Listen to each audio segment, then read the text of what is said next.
Saudara, Polda Nusa Tenggara Barat menahan Bribtu Rizka Sintiani usai ditetapkan sebagai tersangka dalam kasus kematian suaminya sendiri, yaitu Brigadir Esko Faskareli. Penyidik masih mendalami motif pelaku membunuh suaminya sendiri.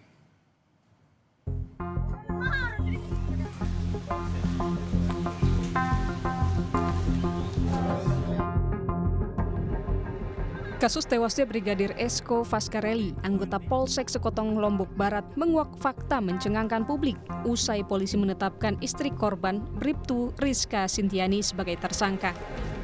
Psikolog forensik menilai motif pembunuhan menyangkut emosional dan diduga ada keterlibatan pihak lain.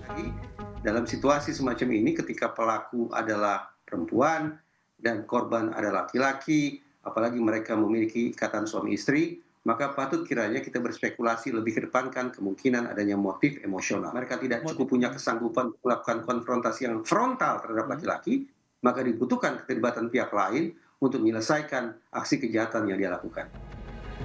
Keluarga korban meminta agar proses hukum berjalan lebih cepat, termasuk segera melaksanakan reka ulang atau rekonstruksi agar berkas segera dilimpahkan ke jaksa dan sidang cepat tergelar. Jadi perkara sudah naik ke tahap penyidikan.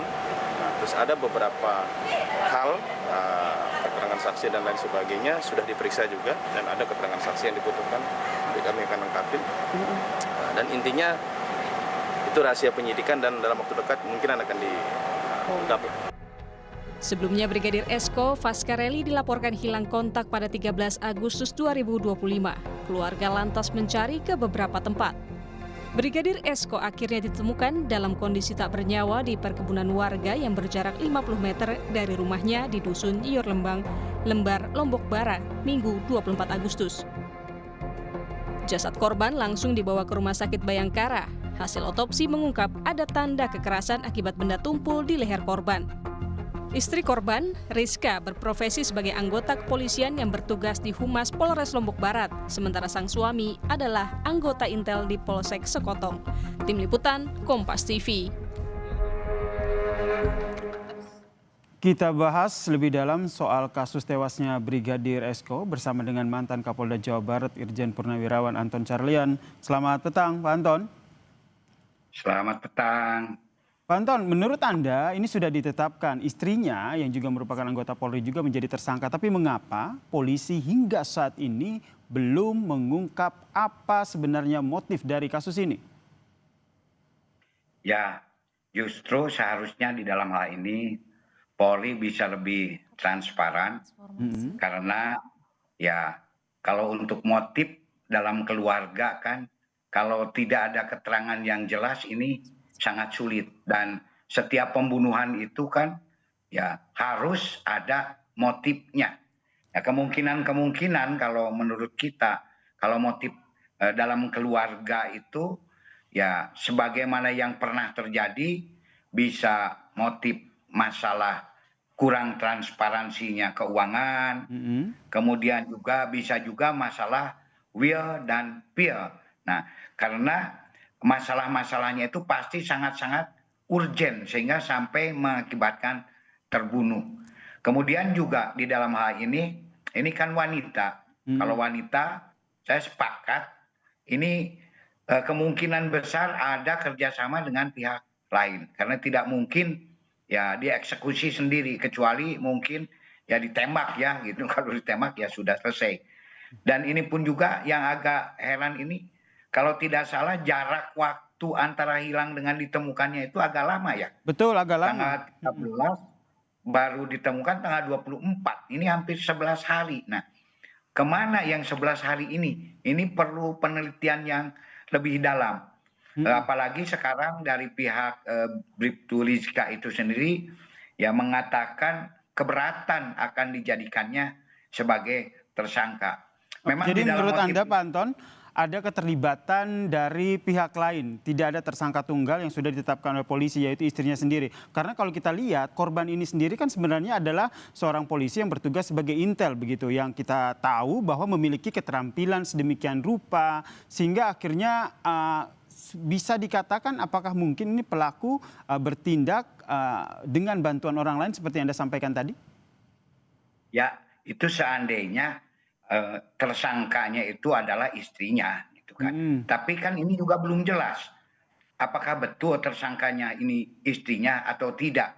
Nah, karena adanya keberatan-keberatan dan masalah apakah dia punya keahlian atau tidak dalam kondisi yang lengah, ya tetap saja bisa terjadi sehebat apapun juga. Jadi ya walaupun memang kita ahli bela diri saja, tapi dalam titik yang lemah kita bisa saja, apalagi sampai dikeroyok oleh beberapa orang. Ini kan sangat memungkinkan. Ini yang kemungkinan-kemungkinan analisa-analisa yang bisa kita sampaikan. Jadi seandainya memang betul itu istrinya sebagai tersangka, otomatis pasti dilakukan oleh beberapa orang. Dan Karena motifnya lebih ya, kepada sangat riskan kalau ya Pak Anton, motifnya sangat lebih riskan. kepada arah, maaf saya potong, motifnya lebih kepada memang urusan keluarga, karena ini urusan lebih kepada urusan personal gitu, karena ini suami dan istri, atau Anda melihat ada motif lain?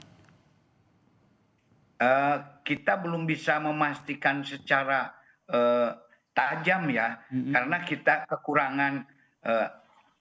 kekurangan daripada saksi-saksi. Ya makanya paling juga melihat dari jurisprudensi yang pernah ada. Kalau masalah rumah tangga itu tidak jauh dari sampai terjadinya satu eksekusi itu tidak jauh dari masalah satu keuangan, kedua masalah adanya pihak ketiga, pil atau will. Nah, kemungkinan di sini adanya will, wanita lain. Tapi ini kan tidak diungkapkan siapa wanita lainnya. Sampai-sampai seorang istri begitu emosi seandainya tersangkanya yang bersangkutan ingin menghabisi, tentu ada masalah yang sangat urgent yang tidak bisa dimaafkan. Ini gitu. Oke, kemudian dari sejumlah informasi yang sudah disampaikan ke publik, yang pertama sang pelaku yaitu istrinya sendiri ternyata tidak melaporkan kepada pihak desa bahwa suaminya hilang. Kemudian lokasi jenazah ditemukan ini berada di dekat dengan rumah pelaku atau rumah korban. Apa yang bisa Anda baca dari informasi ini? Ya itu mungkin salah satu indikator kenapa Polres pihak penyidik menetapkan yang bersangkutan sebagai tersangka. Dan juga mungkin adanya kesaksian-kesaksian yang lain yang memang sampai saat ini belum bisa diungkapkan. Ini kan masih dirahasiakan atau masih belum diadakan press release dari pihak kepolisian itu sendiri. Memang itu salah satu kejanggalan, kok hanya 50 meter gitu kan. Makanya di mana selama ini yang bersangkutan, dan ketika ditemukan juga kan ada tali yang seolah-olah ya ingin mengelabui, seolah-olah itu sedang bunuh diri. Ini pun juga ya perlu sekali lagi biar masyarakat tidak bertanya-tanya apa salahnya tim Polri menyampaikan press release mulai dari motif, saksi-saksi, tersangka dan lain-lain. Toh Jadi, ini sudah terbuka daripada sekarang masyarakat malah bertanya-tanya, ini kurang transparansi daripada pihak Polri. jadi menurut Anda mendorong pihak Polri agar segera mengungkap ya motifnya apa dan juga sebenarnya kronologi kejadiannya seperti apa ya? Betul sekali, karena ketika dijadikan tersangka kan langsung ini tidak dijadikan saksi dulu, pasti pihak Polri sudah punya keyakinan yang sangat penuh bahwa yang bersangkutanlah pelakunya. Tapi seandainya masih kira-kira seperti kasus Subang, kan justru tersangkanya itu suaminya dijadikan saksi dulu di dalam pemeriksaan. Tetapi ini langsung saja dijadikan tersangka, bahkan sekarang sudah ditahan. Ini mengindikasikan sudah ada bukti yang sangat kuat, baik saksi, barang bukti maupun motif-motif daripada pembunuhan ini sendiri. Hanya tinggal press release saja. Nah itu yang masih kita nantikan ya. Juga ada kemungkinan juga kenapa belum diumumkan, ada tersangka lain yang belum tertangkap. Itu kemungkinan. Karena ya tidak menutup kemungkinan bukan sendiri gitu. Oke, ini yang masih kita nantikan press release-nya apa. Tapi menurut Anda sendiri apakah faktor korban yang juga merupakan anggota Polri ini jadi salah satu pertimbangan kenapa akhirnya Polri ataupun pihak penyidik ini berhati-hati dalam mengungkap motif dari kasus ini? Saya kira dengan contoh kasus Sambo itu sangat terbuka sekali. Karena ketika polisi melakukan suatu tindak pidana, maka yang berlaku adalah selain hukum internal yaitu disiplin dan etik, juga berlaku hukum sipil yaitu hukum pidana. Nah, kalau pembunuhan ini kan lebih menyangkut kepada ranah hukum sipil, hukum pidana. Jadi ya harus diungkap secara transparan sehingga bisa lebih jelas. Oke, sekali lagi yang saya tanyakan ke Pak Anton, jadi kenapa akhirnya Polda NTB ini masih belum juga mengungkap motif dari kasus ini? Atau juga mungkin ya masih ragu-ragu kalau menurut saya, makanya ada komplain dari pihak pengacara tersangka. Tapi kalau ragu-ragu, kenapa harus ditahan? Ini juga jadi sebetulnya tinggal keberanian saja. Kenapa ini tidak diungkapkan press release-nya dengan jelas?